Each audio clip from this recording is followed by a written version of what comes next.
সোসাইটির হোয়াটসঅ্যাপ গ্রুপে রাতে হঠাৎ বিপদ সংকেত, নাকি বিশাল হোলি খেলা হবে। আমি ভাবলাম আমাদের সুশীল সমাজের ফর্মালিটি হোলি, তাই আষ্টেপৃষ্টে ব্যাস 3টে ছোট্ট আবিরের প্যাকেট আর লস্যি সরঞ্জাম অর্ডার করলাম ইনস্টামার্ট থেকে। ভাবলাম একটু ছোঁয়া লাগাবো, ছুটি কাটাবো। ফিলোসফি একটাই ছিল, অল্প আবির গল্প গভীর। কিন্তু নিচে গিয়ে দেখি ভাই আক্কেল গুরু, এ তো শুধু মহাভারতের কুরুক্ষেত্র। আমার ওই 3 প্যাকেট আবির দেখে বাচ্চাদের হাতের পিচকারি, বালতি আর জলের তোড়া যেন অট্টহাসিতে হেসে উঠল। পিচকারি বালতি, আমরা খেলাম পাল্টি।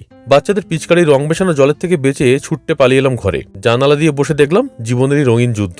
বয়স বাড়লে নাকি নিজের রং মাখার থেকে অন্যের রং মাখা দেখতেই বেশি ভালো লাগে। একেবারে জ্ঞানীর মতো কথা। প্রাণ বাঁচিয়ে ঘরে এসে এবার মন দিলাম লস্যি বানানোতে। ছোটবেলার কথা মনে পড়ে গেল। সেই দিন কি আর আছে? বন্ধুর বাড়িতে জমায়েত হতাম সবাই, একটাই কারণ, ভাঙের লস্যিও তো ওদের বাড়িতে। এখানে ভাঙ নেই, তাই দই, কাজু বাদাম, আমুল কুল দিয়ে সবুজ লস্যি চালাচ্ছি। কলেজের দিনগুলোতে রং মাখা ছেড়ে আমরা মুরগি খাসিতে আর রঙিন জলে ডুবে থাকতাম। বিনা কারণে জাজ করবেন না, ওটা আমাদের দোষ নয়, বয়সের দোষ ছিল। এখন সেসব শুধুই স্মৃতি। ভাঁড়ে ঢেলে লস্যিতে চুমুক দিলাম, সাথে ছোট্ট গুজিয়ার মিষ্টি।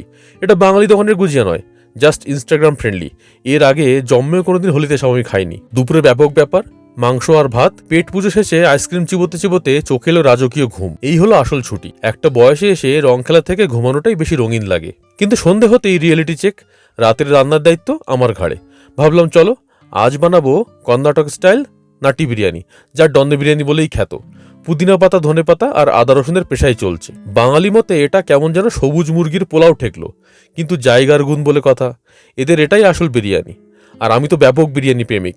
নাটি হোক বা হায়দ্রাবাদি, ডিন্ডিগুল বা কলকাতা কিংবা ব্যারাকপুরের দাদা বৌদি, বিরিয়ানি পেলেই সেন্টি ভুলে শান্তি। সবকিছু প্রেশার কুকারে দিয়ে দিলাম সিটি মারতে। শ্বশুর শাশুড়ি আর শালিকাও আছে, সবাই মিলিয়ে গোগ্রাসে গিলতকরণ চলছে।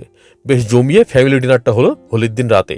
রাতের বেলা ভরা পেটে গাড়ি নিয়ে বেরোলাম শালিকাকে তার অ্যাপার্টমেন্টে ড্রপ করতে। এটা ঠিক লং ড্রাইভ নয়, এটাকে বলে আগামীকাল অফিসের টেনশন ড্রাইভ। হোলি শেষ, রং শেষ, কালকে থেকে আবার সেই অফিস আর এটিএস এক্সেল শিটের ক্লেশ।